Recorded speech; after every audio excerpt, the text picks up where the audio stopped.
everybody. Thank you so much for joining. I have a surprise special guest here today. Hey, everybody. I have Edvin with Smart Pots joining us today. Yeah, guys, Smart Pot Edvin here. Glad to be here. Sunny, 83 degrees outside. We found this shade under this tree because Yes. right out there, it's probably like 10 degrees hotter. Yes. Yeah, I was sweating out here just getting set up, like bringing the table out here and all that. I was like, oh my gosh, I hope it's a lot cooler underneath this willow tree. I love having this tree right here and giving us some shade. Yeah, I don't know if without this tree, I don't know if we would be able to be out here, honestly. I don't think so. So. But anyways, welcome everybody. Thank you so much for joining. I'm Carrie. My husband Dale and I are the creators of the Seed to Spoon mobile app. We started gardening not too long ago ourselves. It was it was like 10 years ago now. I think we're coming up on our 10th anniversary of We got to do a big party. I know. Garden party. It's exciting, right? That's actually true. Like this marks our 10th year of gardening because it was... So I was pregnant with my almost 10-year-old daughter at the time that we were building our first 4x4 raised beds. And So from knowing nothing about gardening to having a 2 acre garden. Yeah. So here, let me show you guys the pictures too. It was kind of funny. Let's see. If I can pull them up. Sorry, the internet's a little bit slow out here on the edge of the garden. So hopefully we're coming through okay and all that. And hopefully these pictures will pull up for you. But here was our backyard. Those you can kind of see in the background, our first little 4x4 raised beds 10 years ago. And then in 2 years, we turned it over to completely covered with all sorts of gardens and flowers and plants and everything. There was so much to learn. And we watched so many YouTube videos, just like we're kind of making right now. And like we did the Master Gardener class, and I mean, just like everything you can think of to learn. Like we read a lot of books, and there was just a lot. And now you're here helping everybody else learn as well. Yeah. Well, whenever we were there, we're like, man, I wish there was an app for this, because we literally we were dragging out like our square foot gardening book and all of that, because that had like the list of companions in it. And I was like, I wish that this was all just in one place on my phone. And so we made it. Not only that, I feel like you guys took a lot of different apps. Like, I mean, there used to be, I remember when the first app, the plant identifier came out, and that was its own app, and like that's all it did. And you had to pay a subscription to just identify the plants. And then if you wanted to write down what your garden, square footage or keep track of things like that, you had to have like 6 apps. So, I had a folder basically of apps for my garden. You guys just kind of took everything, just made it an all-in-one Swiss Army knife of gardening. And that was the goal, to have everything in one spot. So, yeah. Oh, it's amazing. Yeah, awesome. Well, thank you all so much for joining and hanging out with us and being along with our journey, because we had videos even back then of Dale out in the garden, like learning new things that he had just learned that day and sharing everything along the way. So we have like some really old videos on our YouTube channel. If you dig back, like there's a lot of things, like, because we used to live in the city too. Yeah. And we had a relatively large backyard, but nothing compared to what we have now. We're on 5 acres now, which is amazing, just on the outskirts of the city. So we have a little bit more space to grow everything that we want to grow. As you can see behind me, we love to grow a little bit of everything and have a variety of everything growing. Yeah, it's fun. But I love when you show your old garden, just because I feel like a lot of gardeners are kind of discouraged when they hear like, oh, they want to grow tomatoes and they want to grow beans and they want to grow sunflowers. They're like, well, no, I don't have space, but you really can fit it in a small space, especially with the right tools and, with the right setup. My opinion, is always most important, but right setup, you can, grow just about anywhere. Even on a patio, balcony. So that's super true. And I'm going to call out too what we're going to talk about today. We are going to talk a lot about everything that we're growing here and things that you can still grow in your backyard. We're also going to be talking about things that you can grow in like a super small space if you just have indoor areas. I'm going to show a picture actually of our windowsill that we had of like some small little tiny flowers and food plants growing and all of that. And yeah, we're gonna talk a little bit of everything for June. So yeah. Real quick, Harry had a great question. So what's involved with taking the Master Gardener course? And I know Dale also signed up for this, so some of you guys may not know, but I'm actually signed up for this year's Master Gardener course through the OSU OKC um, Master Gardener extension. So Harry, I can actually tell you exactly what kind of goes into going Master Gardener course. The first thing you're going to want to do is look up your local agricultural extension. So whatever city you're from, usually they're either like a larger city or some smaller city next to that will have one. You either call them or go into their office, and they have classes. Usually about once a year. Usually, depending on the size of your of where you're at, they might have a more or less. But yeah, just call your Master Guard or your agriculture extension, and they should have the information. It's a pretty rigorous course, though. I'm not gonna lie. I recently started the whole course, so I just went to orientation, and the person who was in charge of the course basically said it's worth, I think, up to like 2 full classes of horticulture, of like college classes. So she said we're going to learn about everything from trees to tomatoes to flowers to pruning, a little bit about everything. So it's actually like a full year's worth of work. We start in September, I believe, and then go to December, and then after December we have a whole year where we have to go and volunteer at gardens, help out, actually at the ag extension. So it's actually the students who are answering the phones. They said people will bring in like diseases, bugs, and plants, and we have to help them identify them. So I don't know, that stuff sounds kind of interesting to me, especially being a gardener. So that kind of just a little bit what goes into it. Now every course is probably, I would assume, a little bit differently. But once you're certified, they get, I think it's like 40 hours or something you do yearly. But yeah, and then you're a certified master gardener, and you can go out and help other gardeners. So yeah, pretty cool.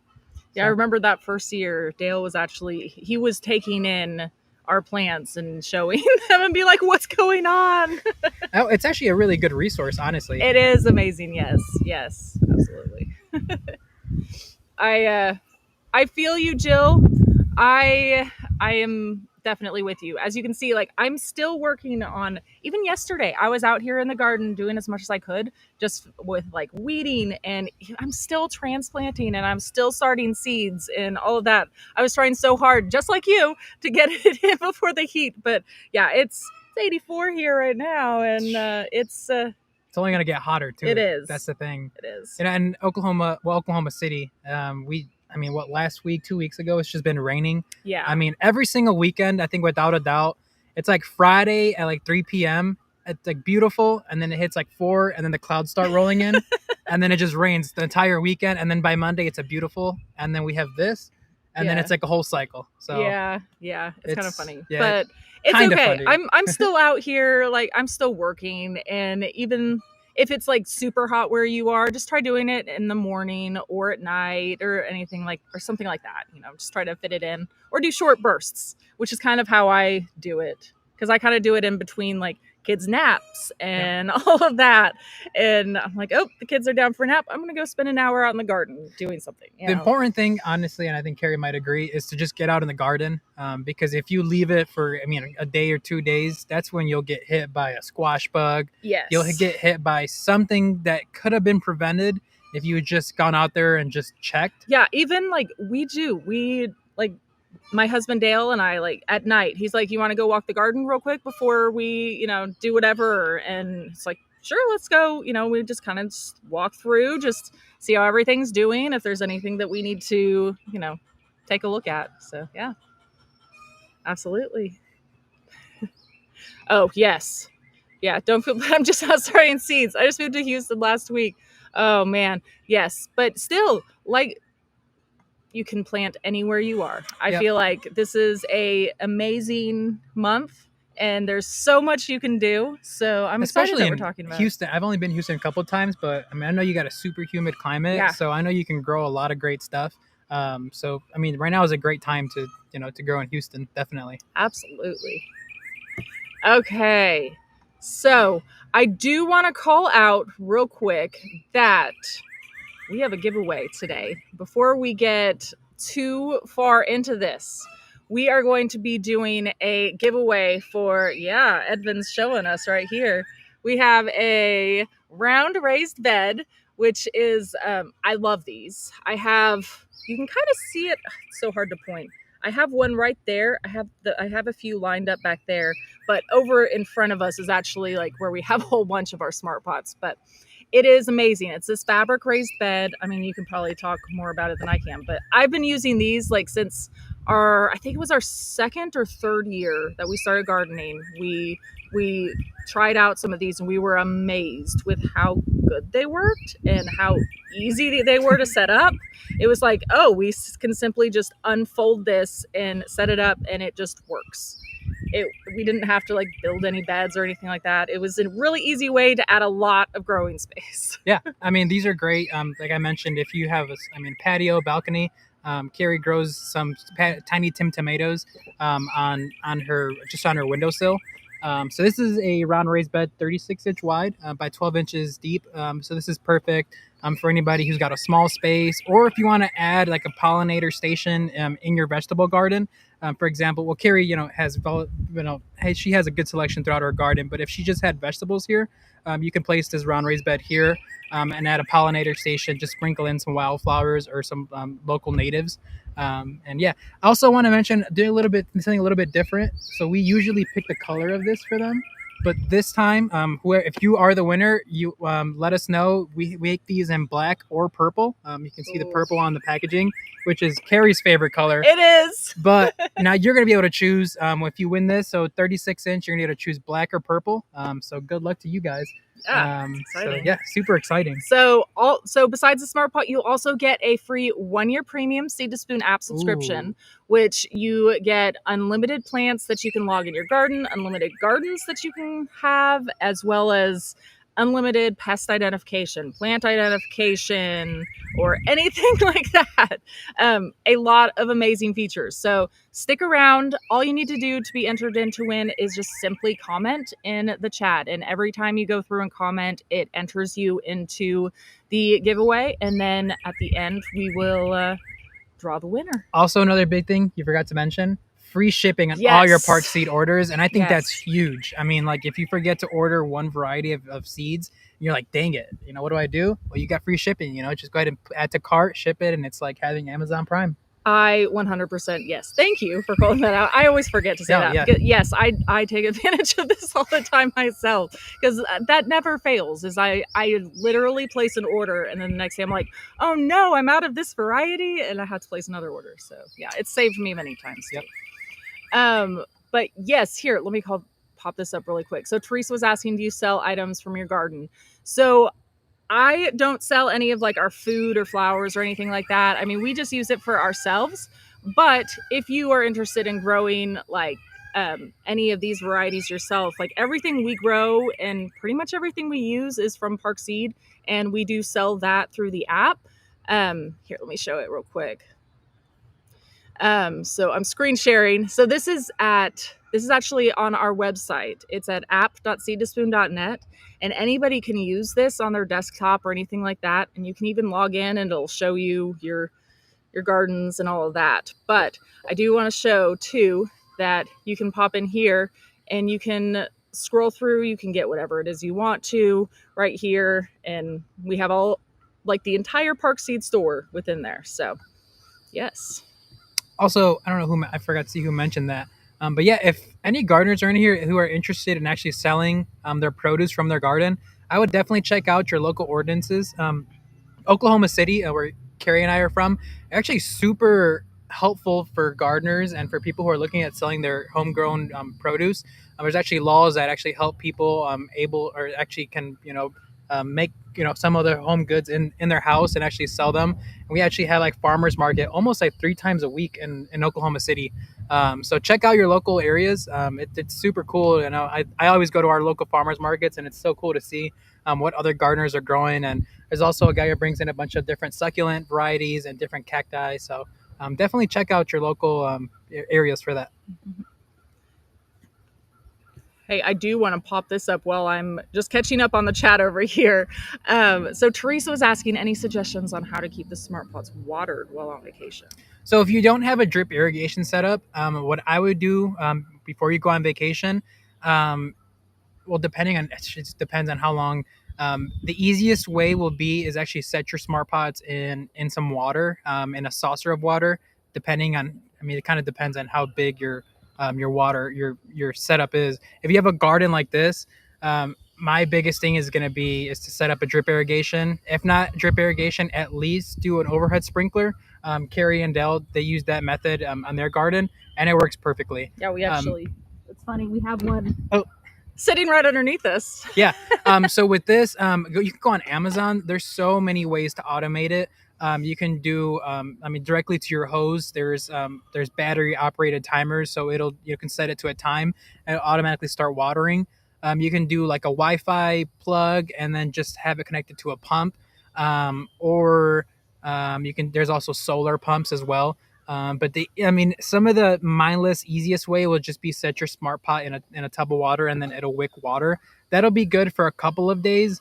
If you're somebody who yep, and again, a kiddie pool, yep, that's exactly how you I've do done that. this a lot, like countless times. Just fill up a kiddie pool with water, pop in some of my like smaller, 10-gallon or and under smart pots, and they just soak it up from the bottom. Yep, you can do it that way. But like I said, if you're somebody who goes on vacation every year and you garden every year, it's just going to be so worth it to just invest the time into doing a drip irrigation system. It just makes things so much more easy. But yeah, or tried and true method is just ask a neighbor. Can't go wrong with that. Very true. Just tell them, hey, pick some tomatoes out of the garden and call it even. That is what I tell my neighbors if we do go. I'm like, hey, you can harvest whatever you want. Yeah. Like, take all the squash, all the whatever you want to. Yeah. Can't go wrong with the neighbor. Okay, so funny slide right here that I had to have. So what to plant outdoors. I tossed as many photos as I could fit into this right here. But really, it's just to show you can plant so many things still wherever you are. Like I said, I'm still out here every day. I was out here yesterday planting seeds. I'm in zone 7. So I know I'm not as hot as some of you, especially down in Houston where you were talking, but still, like, you can plant so many things right now. And I do want to call out, let me show real quick. So I know everybody's space is a little bit different. Their location is a little bit different of what you can plant. So there is this section right here in the app that says Let's Grow. So this is the plant now. So this will pull up everything that you can plant in your garden right now and all of that. So, I mean, as you can see, there's a lot of things that I can still plant right now. A lot of things that you guys can all still plant too. So that's one way to look at it. You can also, while in this list right here, there's a filter right here too that'll show, and you can be like plant now and apply, and it'll pop up. It'll limit it down to just the ones that you can plant now. So again, like, one other thing I really like is the plant now. If you want to see like, oh, it also tolerates shade, let me look. So you can go through and look at that too. So just a bunch of different ways that you guys can go through and see what to plant now in your area without having to guess or do anything like that. But like I said, there's so many things that everybody can be planting right now. I am still even transplanting out some tomatoes, and I'm starting my squashes still. I'm doing lots of flowers, and everything. Right? I mean, yeah, no, and I mean, even for those who you think that, oh gosh, like I might be a little bit too late. I mean, if you have it, definitely still try it out. You can definitely find ways to extend your season. I know that for me, there's been some basil and some parsley that I'm able to extend. So if you notice, like right where Carrie and I are, we're in shade right now, but in the morning, I would assume that this is probably sunned up. So if you have something that doesn't like heat too much, try to find a shaded area in your garden that maybe only gets like half sun. This would be perfect to plant something that you just want to extend a little bit longer. Also in that July months, you can also throw up some shade cloth. If you're able to shade off your plants, you can actually grow them. I mean, all the way up until the point to your first frost, and that'll give you a lot longer of a growing time. So do things like that. Try to extend your growing season. Do little ways like that. Yeah, so this is a good call out. So she was asking seed planting or transplanting, and I'm gonna say both, really. I well, I say that, but hey, if I still had tomatoes and pepper seeds that I really wanted and I didn't have them, I would still do it. Yeah. But I actually just started some tomatoes by seed out in my garden because I was it was devastating. So if you guys follow me on Instagram, you've seen my videos about this. I was very upset because I have a specific tomato variety that I get from Park Seed. It is my absolute favorite. It is this it's their Parks Whopper pink cherry, and they just taste like they're the best tasting tomato. I will let you try them. I was gonna say, yeah, I need to try these. Yes, they are like just hands down the best tomato. Which I think, did we start some at the greenhouse? I think we have some at the greenhouse as well. Yeah. Oh, okay. Okay. Great. Yes, we'll have abundance. But so I was hardening them off and like bringing them indoors and outdoors and all of that. But I also have chicks that we were raising in our garage, and they had escaped out of it. I don't know if like the kids just didn't like put the top on just quite so right. I don't know, but they got out and they demolished exactly like just those tomatoes. I was like, no, I was so sad. Maybe you did something to them. They were out for some vengeance. Seriously, they were out for me. I still love these chickens though. They're my favorite chicks. They're honestly I met these chicks. They're honestly the nicest chicks ever. They were like chilling on my hand and hanging out. So. Oh, they do. They like sit on our shoulder and just like hang out. You'll have to forgive them. They're cool. I do. I forgive them. But I was devastated. And so I had a couple more seeds left in the packet. So I brought the packet outside and I just direct seeded some in right next to the trellis. And I both of them are coming up now. Are those indeterminates? They're about like this big. Yes. Oh, so they'll grow crazy. Oh yeah, they'll keep growing and hopefully take up like the entire trellis. So yeah, they were like about this. They're about this tall. Oh wow. Now I'm excited. I can't wait. Somebody. I love it. The purple Cherokee tomatoes are absolutely delicious too. Yes. I will agree, but here's the difference: is that so I really like these Cherokee. Well, I like the Cherokee ones too, but I really like these pink cherry ones because they are just like bite size, and I can just pop them in my mouth and eat them, which is rare. For me, I'm usually not one to just like snack on tomatoes. Because you don't, I mean, I think we talked about this. You don't, I mean, I don't like, and I think you said you don't either, like that like tarty or sourness tomato taste. Yeah. Where like, I mean, I don't know. Some people like can bite them and like eat them directly, and I can't. Like an apple almost. Yeah, and I'm like, I mean, sure. I mean, it doesn't taste great, but okay. I love them. Like, in general, like cooking inside, and I like them like mixed in things or like on a hamburger or like things like that, but I'm not one to just like eat them. But these cherry tomatoes are amazing. Okay, sorry, my chickens have decided to go crazy right now. I think somebody you heard them. Somebody just laid an egg too, I think, like right next to the garden, so everybody's cheering right now. So somebody okay. That's okay. Yeah. We have a bunch of questions here. Sorry, I got really really timed it there. Okay, can cucumber seeds be planted in the smart pots in OKC right now? I have one. Yes, absolutely. I am super late on my cucumber seeds, and I think I've only started like one, which is really bad. I usually grow a whole bunch, so I need to grow a whole bunch more, and I'm still starting them by seed. Maybe the squash bugs have moved on and maybe they won't find you. Oh, I hope so. There was no food here. Oh, I hope so. Well, I do have squash. I do have summer squash growing over there, and it's a huge, huge plant.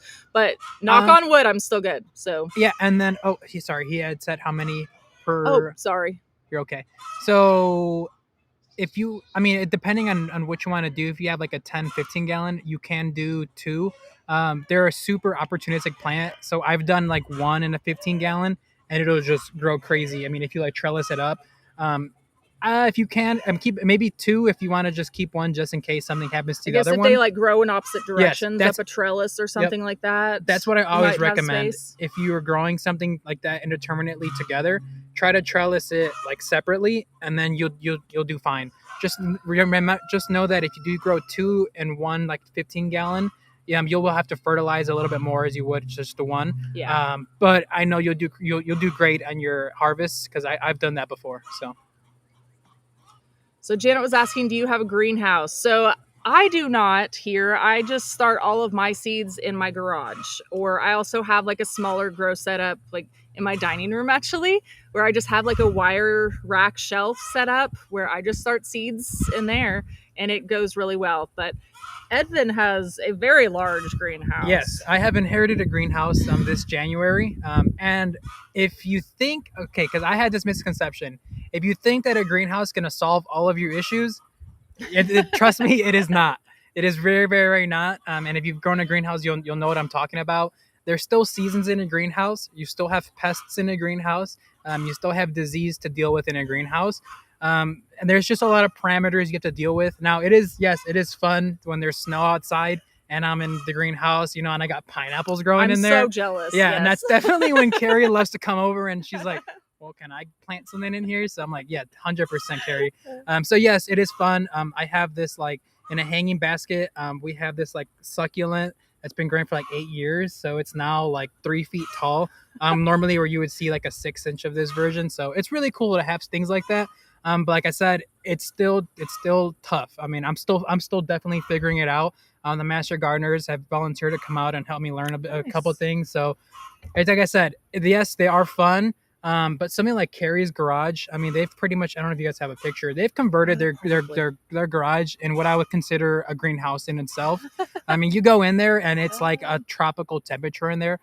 They have grow lights set up, they have fans set up. There's Yeah, one of yeah. our, I don't have like a big picture of it. This is just, but I mean, they have like, if you can imagine this setup done like 4 or 5 times.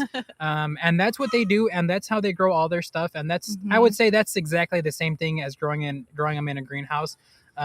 So if you don't have the space or if you don't have the ability to have a greenhouse, your garage is definitely an easy setup. And if you want to next step up, you can actually get a grow tent. And that way you can have it a little enclosure if you want to go that next step up, and that would be basically the same thing. Okay, sorry, y'all are very chatty. I'm trying to go through and pull up any questions. So I apologize if I miss because I get distracted talking and then I get way behind on messages. So I'm like skimming through trying to catch up. Somebody said their kids don't like tomatoes. I would definitely try growing your own tomatoes. Yeah. And definitely look up. I mean, Carrie's already knows some ones that are super sweet. I think that them picking it from the vine has just a little bit different meaning, and I think it could definitely change their perspective on it. I mean, I know it's supposed to change mine and Dale's perspective on a lot of different vegetables. Mm-hmm. So definitely growing your own is going to be a lot different than going to a grocery store and getting something from there. So I do want to call out here really quick. There is a chocolate cherry tomato right here. It is one that is very unique, and my kids were so excited to grow this. So that's one way you can kind of get them into it. I mean, now when they first tried it, they were very eager to try it. They were like, this doesn't taste like chocolate. I was like, no, but it looks like chocolate, right? They were like, yeah. So they thought it was really cool. So I kind of try to go with like really fun names too. Yeah. And then also like dinosaur kale and things like that. Like I'm always like, yes, this is dinosaur kale right here. And we grow all sorts of really fun things. Hey, but dinosaur nuggets helped kids eat chicken. There you go. It can help them eat vegetables. Yeah. But I mean, yeah, we have all sorts of fun. There's fun ways that I get my kids excited to also come out here. The Tiny Tim stuff. I mean, super small that's like compact, grows about this big, and it bushes out and gives you tomatoes you can pick. I mean, something about it having many, you can also get them there you go. Yep. Have them intrigued. And yeah. So I know we've been talking a lot about things you can grow outdoors because you can pretty much grow, I feel like, everything except like cool season, depending on, I mean, unless you're way up north. Yeah. Great for you. I'm jealous. Until it But snows, and then yeah, they're jealous. yeah, exactly. But pretty much we can grow anything indoors too. So I saw that there was questions also here. So Malia was asking, how much light does a kitchen mini tomato need when grown indoors? So that's what this variety is right here. That is on my windowsill. So this is a 1 gallon smart pot, and I have a kitchen mini tomato in there. And so that sun, it doesn't get a lot of sun there because I have a lot of big trees. Because you can kind of see, like, back here, I have a lot of trees like along our line, and my kitchen's like back there. Um, so we don't have a lot of like super sunny windows. So what we did, let's see if I even have a picture. I might have a picture. I need to load up this and Oh, you added see. that light that was We like perfect. did, Yeah. yes. So what we did is we put a. It's kind of funny if I'm doing a live stream in there because people are like, "Wow, there's a light behind you," because so we just like put a grow light and hung it with fishing line, and so it's like completely invisible, and it like hooks up to the top, and the little tiny grow light is right there where like the window sash is, and you can't tell that it's there at Yeah, no, all. honestly, when you pointed it out, I think it was like 2 or 3 streams ago. You're like, here's a light. I was like, whoa! I was Yeah. like, that's perfect. I'm like, you So really can't tell. I don't even notice when it's on or off Yeah. either, unless it like clicks on and off, because I have it on a timer now too. Mhm. So I literally don't even think about it. And unless it like clicks on and off, I'm like, whoa, what just happened? It got dark. Oh, it got light. Yep. The one tip I'll have for growing indoors, we did some experiments in growing these exact tomatoes in a smart pot headquarters, so in an enclosed office with no natural sunlight at all. So what we did is we went on Amazon and found full spectrum grow lights, and you can find them as cheap as $10, and is super expensive. So I would find a full spectrum grow light, and that's just going to have all the different diodes and different spectrums of the light for something like a tomato to actually veg and actually grow fruit. If you're able to find one of those, that'll just it'll help you. It'll increase your odds of growing and actually fruiting indoors. Also, whenever you see it, like Carrie's here, it has flowers. What I would do is actually go in there and like just shake the plant, and that'll help pollinate it. Since it's indoors, the wind isn't blowing it, bugs aren't going on it, and moving the pollen around. So just shake it around. Another thing that I do actually in the greenhouse is I have a Q-tip, and I'll actually go around all the flowers and then just kind of lightly brush it, and that'll help germinate and pollinate all the flowers. So you can get more tomatoes. So funny enough, I hardly have to do anything in. I mean, we have flies, obviously. Yeah. I mean, No. Yeah. everybody Yeah. has flies, so our flies actually do a lot of pollination. Yeah. Not that I enjoy having flies, and but still, like even just having a couple in the house, like they just are attracted to this window, Yeah. and so they are doing the pollinating for me, and I'm like, great. Yep. In the greenhouse, I have a pepper plant, which I've told you about this pepper plant. And so I don't pollinate it. And it was not, I mean, it would get flowers, but no peppers. And then like there was like an ant colony that's been going up and down. And now there's peppers. So the Nice. ants, I know for a fact, I mean, as they're moving around, they step in the pollen, Yeah. and it naturally pollinates. So, talking about pests, some pests are good, some pests are not good. Yeah. Yeah. It's all like a balance too, Yes. right? But sorry, I didn't quite answer your question. So it doesn't need like a super amount of light. Now I only gave it that extra amount because, like I said, that window, I mean, you can kind of see like the filtered light coming through in that picture, because we don't get a lot of sun there at all. But if you got at least like half a day's worth of sun on a windowsill, it would be fine probably. Because it doesn't need that much. I mean, it's called a kitchen mini for a reason. Like, it is designed to grow in your kitchen and indoors. It's amazing. It's like, yeah, it's pretty great. But there's a lot of different varieties of the kitchen minis. So you can like pick and choose. Like, there's these, let's see. Is that Thai basil in there now? Oh, yeah. Well, yeah, there's the bonsai basil. Yeah, there you go. Dude, it is so cool. It's this right here. If you can that's... kind of see, yeah, there's a whole bunch of different ones. So there's a bunch of, there's 2 different tomatoes, and I think there's like 4 different peppers. But there's also this really fun basil that is like this miniature basil. It's right here. It is so cute. So like this picture makes it look big, but maybe that's like a little teeny tiny like container like this, because I kid you not, it's like a little ball like this. Dale how and it's I, growing. I think It's so cute. last year Cultivate. I think last year Cultivate. Dale and I, we were lucky enough to actually see this before it came out. Nice. Oh my gosh, they had them. They looked like little air balloons. Yeah. Like just like this, look like little air balloons, and then like little pots. And it was just like perfect, like little, like just like you can bonsai them, and gosh, like it's basil. It tastes like basil. Yeah, so I have some of these growing. I have like the 1 gallon here. Let me go back to that picture. So for my one summer in this year, I have just that little like 1 gallon smart pot. And then I have the tomato growing in the middle, and then I put like a little bonsai basil next to it too. So I have like a little like round ball of basil next to it. It's so cool. That's amazing. Now, the kitchen minis, even if you like have an office and you want to add a little bit of greenery, those are so perfect for that. I mean, it just adds, just coming in and watering adds just a little bit of, I don't know, it's a little bit of zen to your day. Hey, Carol helps us out here too. She said, my kitchen mini tomato gets about 2 hours of direct sunlight in my kitchen. It is full of blooms. Awesome. Nice. Yeah, that is terrific. Okay, I thought this is a fun question. What is the most unique tomato variety that you have come across? Well, I know the one that I talk about, but it is a GMO. It's crossed with that mushroom.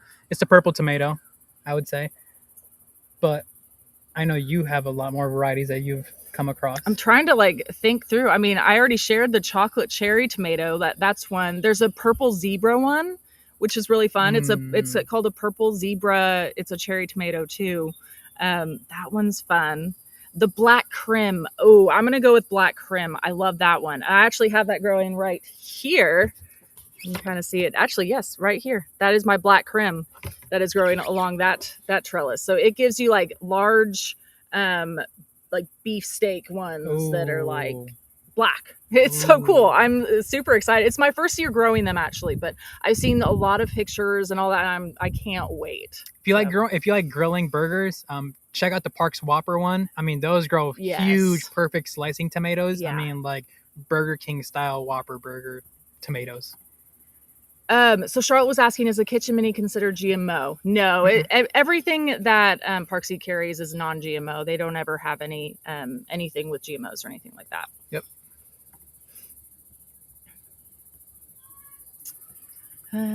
But yeah, it definitely, I mean, it does sound like designer plants though, doesn't it? But it's pretty interesting that they just breed it that way. I don't. Yeah. If you were to go, I mean, the Cultivate trade show is like one of the like industry trade shows for plants. And I mean, when you go to the show, I mean, plants are definitely treated like they're designer VIPs. I mean, these things get flown in from different countries and like in crates and I mean, set up, and they have like artists that'll set up these booths, and it's like, yeah, they are designer plants. So yeah. I see a lot of people throwing in some of their unique things. And Malia's growing black crim for the first time too. Nice. Yeah, and Jill said purple Cherokee. Yes, purple Cherokee's gorgeous. And that's that's an heirloom one actually. So it's been around for like years and years and years and years and years. It's been around forever. That's the only actual purple variety that is non-GMO. Yeah, it's a really good one. Yeah. So Jill says favorite French marigold. That's a you question. Ooh. I don't know. So really, the only variety of marigold that I really grow is this one. Whopper marigolds right here. These are really the only varieties of marigolds that I grow is these yellow and orange Whopper ones, and they grow like, I mean, they literally grow like the size of my palm. Yeah. They are so gorgeous, and I absolutely love them. So they're great for pests too. Yeah, I do highly recommend these. These work. I mean, these have been working amazing for me. I've grown them. I pretty much just grow these now for the past couple years because they just work really well for me, and they're huge. I love them. Yeah. But also, too, you can, let me call this out too. In the app, you can also go in down here to Growbot and ask a question too. So What are good varieties? If I can type French marigold to plant. And everybody can go in, regardless of if you have a premium account or not. You can go in here and ask text questions, up to 3 a day if you are on the free version. So here's some examples here that Growbot says to do, which is the Bonanza, Durango. I have grown the Durango before. I think that's the only one I've ever grown off of this list right here. But I'd love to hear from you guys if you guys have grown any of these before. But I have grown this Durango, and it has done really well for me. So I've just grown those orange ones. I mean, that's I haven't grown any from seed actually. I've just grown them from starts. Okay. Yes, absolutely. Growbot is way smarter than me too. Like, and me. I go to Growbot combined. a lot and just ask questions. I'm like, it just helps me brainstorm sometimes too. Like, I've even sent it pictures. Like, I sent it a picture of this trellis, and I was like, okay, help me plan. What should I plant along this trellis? What should I do? And it's like my friend when I'm out in the garden too. I'm just like talking to it. Yeah, I talk to myself a lot. Yes, so Cheryl was asking deadheading marigolds and bee balms. Yes, so that will help you to keep the blooms going continuously. And I mean, along that same line too, as you can see in this picture right here, where I have like the zinnias cut right there. If you are cutting flowers for zinnias for the bouquets too, that'll help to encourage those to bloom more for you as well. So again, it's like the more you cut, the more that they bloom. So yes, deadhead marigolds, cut your zinnias and bring them inside. Yeah, do all that. Okay. So I do want to bring up one thing too, which is called succession planting. So if you've never heard of succession planting, that is where you continue to plant rounds like every week or two of the same crops, just so you can kind of have a staggered harvest for things. Or you can have different plants too. So if you do have a pest issue, you have another plant that is coming along behind it. So for me, I have a lot of things that I like to succession plant, but these are a few of my favorites that I am always doing. So especially summer squash, because you never know when a squash vine borer is going to come out, or squash bugs or anything like that. So I always like to have backups if I can, of my summer squash, especially. So like every week or two in the summer, I'm going through and I'm planting them out. Same as beans, especially.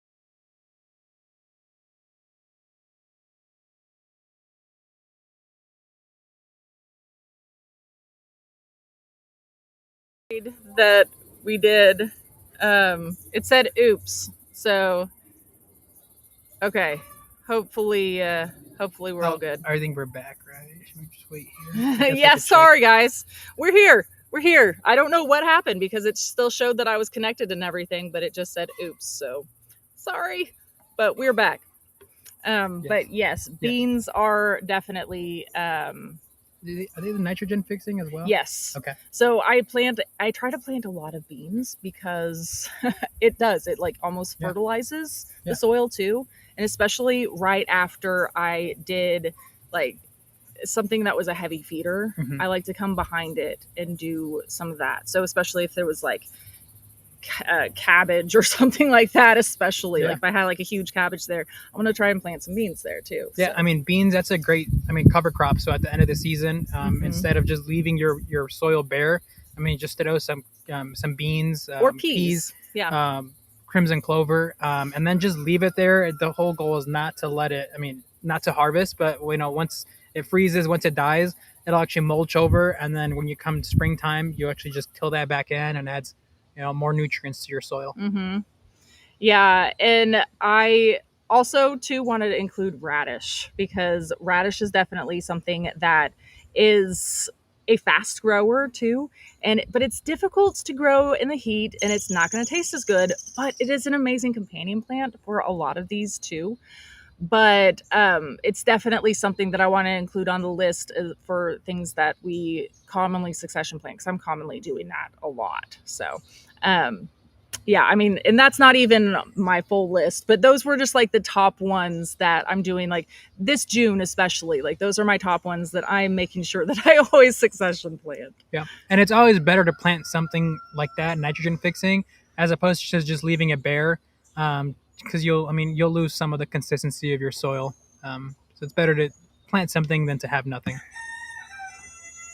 Okay, so I saw this comment come through from Marsha, and I was like, this is perfect timing, Marsha. Because so she says, I put aluminum foil at the base of the plant on squash and anything that has bark. So anything that has that hollow base. So a lot of like your squashes, your butternut squash, spaghetti squash, even melons too, can sometimes be susceptible to the squash vine borer. But mainly it's always my summer squash, it seems like. But I do a lot of that too, so that's a great call out. But yes, squash bugs and squash vine borers are going to be some huge pests that you might see this month come to your garden. So I did include a picture up here of a squash bug, so be looking for those. And they come through on the bottoms of your squash plant. You'll see them everywhere. A really easy way to see if you do have an issue is like in the morning, if you are watering, like top water your leaves and stuff too, and it makes all of them like pop up too. So if you if you suspect maybe, or if you're like really trying to find them, if you do that, it makes them come out of hiding. Also, just inspecting the undersides of your leaves for any eggs of theirs is huge. So whenever we were talking about like going in and walking your garden every couple days, that's something that you need to be making sure you're doing, is just looking on the undersides of your squash leaves every so often and making sure that you don't have any baby squash bugs or eggs underneath there. Typically always carry a lint roller this time of year, and I will just go in and just slide off. So that's just a super easy way for me to do it. I also have, if I'm fighting a lot of pests, I'll get like a bucket of like soapy water. That's what I was gonna say. I just like toss them in there. And, that's what some people do. They'll have like a cup or a tub of soapy water with them, and they'll just tweezer bugs into that water and get rid of it. Yeah. And then tomato hornworms are something else that you may see. So this one, it will happen quick. So you will have a beautiful looking tomato plant, and then the next day you go out there and you're like, why does my tomato plant have no leaves? So this has happened to me on more than one occasion, and it's just something that unfortunately. But you guys have all had some amazing tips before for the tomato hornworms, and so they've told me if you go out at night with a black light, they glow, which is so cool. We just need to invent night vision goggles for chickens, honestly. Send them out there at night. Send them out there at night on recon. Yeah. But so that's one way you can do it. But yeah, I just handpick them from there. I know they look menacing because you can see from that picture, they are that really long caterpillar looking thing over there. And they have this like what looks like a stinger on the end. So it looks terrifying. Yeah. It's huge. But it won't hurt you. It can't hurt you. So I just handpick them. I give them to my chickens. I know some people sometimes will grow a special tomato just for their hornworms, which is fine if you choose to do something like that. We are not that friendly to the hornworms here. I have to feed my chickens too, so yeah, it's got to be a balance here. Yeah. So yes, Oh, also, BTK is also another really great way to help with tomato hornworms. If you just spray that, but that is a naturally occurring. It's this naturally occurring soil bacteria that you can just spray on it. It will only hurt the tomato hornworms. Like it doesn't hurt. Well, I mean, it'll hurt the caterpillars. So it's specifically designed for caterpillars. You gotta go over aphids. Yep, I have. So that picture right here, I'm getting buzzed. Yeah. Yes. So Jackie, you are not alone. So this center picture right here is actually a picture of aphids that I have with a ladybug actually in the process of eating them, which I love this picture. I use it every single time I talk about pests. I have to use this picture because it's just. I mean, we've perfect. talked about it sometimes. There is a balance with everything. I mean, I actually learned this heavily listening to one of Dale's live streams. And the fact that actually like aphids, ants will actually farm aphids. So I actually had a milkweed plant that actually had an aphid problem on it. But I also noticed there was ants going up and down the plant. And then what I noticed, there was actually mint growing around it. So what I noticed is actually the aphid problem never left that milkweed. But what I would notice is the ants would actually move around, and what they're known to do is actually farm them and keep their population down to a minimum, and only keep what they need and eat off as what they need. So definitely a balance. Somebody else also asked about pill bugs, if pill bugs are bad. Generally, no. And generally, for example, ants are not bad, but they can, get to a point where they can become an issue if, they're, attacking your plants. So it all depends. Me personally, when I see pill bugs and ants, and if I know, to me, they don't really do any damage. So I just leave them alone. So it just comes down to you and what your balance is. Somebody might have too many ants and they need to take care of that. So it just comes down to balance. Yeah. So for any aphid issue, if I'm like outside, I'm just going to go out there first and foremost. I'm just going to try the spraying with the water.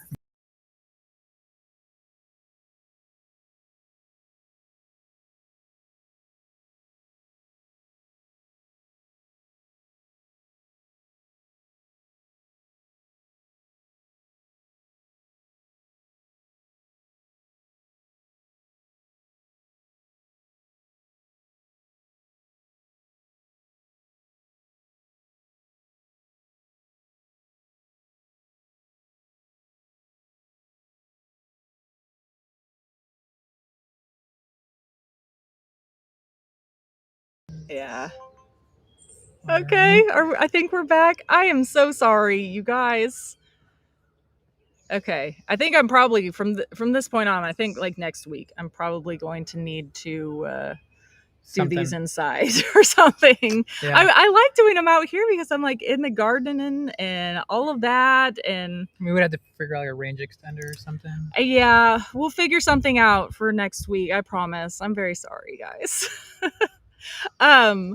So yes, I know. And I feel like we've been talking a lot. So time flies when you're having fun. I know, it really has. And okay. Anyways, so yes, so I don't know how much I got cut off, but so if the water doesn't work, then I do have there's Espoma actually has a organic spray that I've used in the past.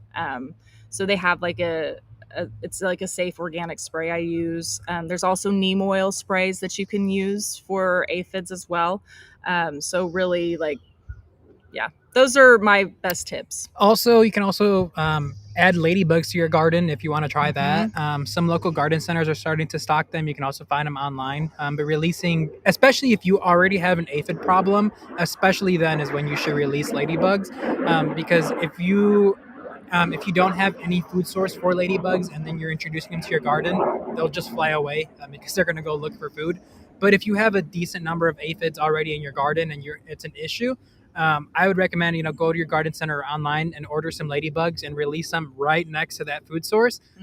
And they eat, I don't know, like 200-300 bugs a day or something like that. So that should definitely.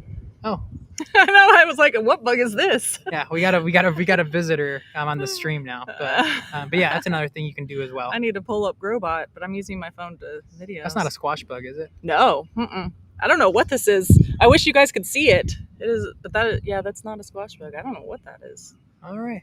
Interesting. It's walking across the keyboard. Anyways, so other pests you might see are cucumber beetles. Cucumber beetles, I mean, really the damage that they can do is spread viruses to your cucumbers, especially. But you can hang up these yellow sticky traps. See if I can use the keyboard around this creepy guy. Well, I may not be able to share. It's like going away. Let's see. Share screen. Okay. I think somebody mentioned that the share screen was what was causing things. Okay. Well, I will exit this after we. So let me just show you this real quick. These yellow sticky traps, because this is what I use for a lot of things. Yeah. It's these right here. They are so easy to put up. Mm-hmm.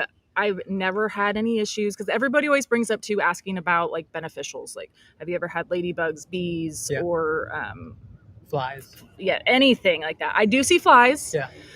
But I've only had any, like, they've caught all of the bad bugs. They've caught flies too, and maybe an occasional moth, but I've never had an issue with a butterfly or anything like that. Now, I'm not saying that I couldn't, but I've never had that, and I've used these for 8 years. Especially indoors. You know, at my house, I mean, even though right now we actively don't have a issue with any pests inside, we still have some set out, like in some of our house plants. Just to, you know, as preventative calls. I mean, and they don't really, you can actually kind of hide them behind some foliage and you can't even tell that they're there. So those are really easy. And they, like Carrie said, they definitely do work, and they can get to a point where you can fill up a whole sticky trap and they'll just, I mean, you won't be able to fit any more bugs on there. They're all stuck. So, yeah. They're amazing. Yeah. Okay. Oh, before I move on really quick, I did see a question I did want to address. Where was it? It was asking about my indoor, the kitchen minis. Okay, sorry, the chat's all long. Anyways, they're asking what pests we see a lot on our indoor plants. So I do want to mention that really quick. I haven't had any huge issues, but sometimes I will have issues with aphids and stuff like that too. But all of the methods that I talked about already are ones I do. So what are those little bugs? The little black bugs? Aphids? Somebody just literally said it. Fungus gnats. Yes, I have issues with the fungus gnats, and a lot of times, I'm gonna be honest with you, a lot of times, especially with indoor plants, you're like, well, this plant hasn't even been outside. Why do I have issues? It comes from the soil. A lot of soil, especially if it's been sitting out, depending on where you get it at. If it's been sitting out there, you know, in the different weather, you know, rain and whatnot. You'll actually get fungus gnats and bugs that'll actually lay their eggs in their soil, and then they'll emerge whenever you plant your plant. So sometimes that can happen, and that's where that'll stem a lot. I mean, I've noticed it because we test different soils. Definitely, that's, you know, sometimes you open the bag and, you know, you'll get like a bunch of them fly out. So that's where that stems up a lot of the times. Some gardeners, what they'll do, I mean, this is optional. I've seen that they'll even sanitize their soil by, you know, doing boiling water, or some people even put them in like in an oven. So you can do that. You know what I've done? Because now that you bring it up, I have had this issue with my indoor plants. I have made a mixture. I think it is 1 part hydrogen peroxide to 4 parts water. Yeah. So essentially it was like 1 bottle of hydrogen peroxide I put it into a gallon jug, and I filled it up to the rest to the top with water. And I just went through and watered all of my indoor plants with that. Yeah, to sanitize. And it doesn't hurt your plants at all, but it does harm those fungus gnats. So I would do that at night. Yep. I did that at night, like weekly, and then I did it like 2 times, I think, and that was good. Yeah, if the soil that you have has all those eggs, you'll have to do something, because it's a cycle. They'll just keep laying, and, you know, they'll eat your whatever food in your house. So definitely want to take care of that. Yes. So Jackie, I hope that tip helps, because it helps me, and I felt overwhelmed. I haven't done that in a while, luckily. But we did that, and I actually I did it weekly.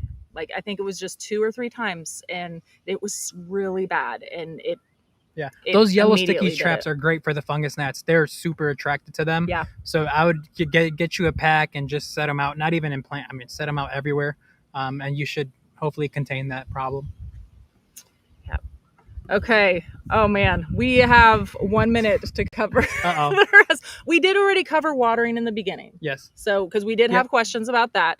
So if you guys have other questions regarding that, important thing is water. Yes. Just don't not water.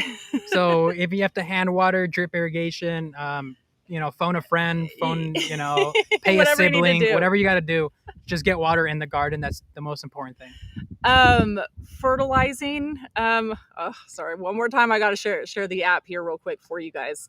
But I do want to show you where you can find this information. So if the app will work for me with this internet.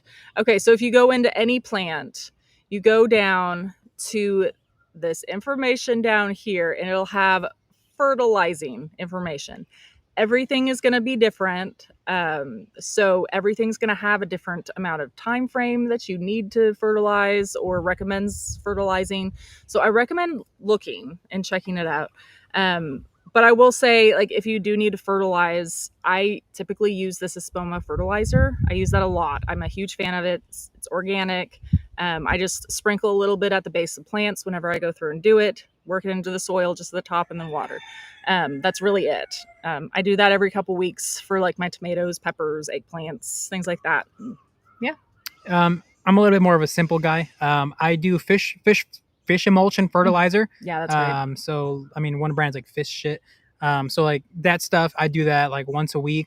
I also really like worm castings, and that's also because I know I'm not somebody who likes measurements.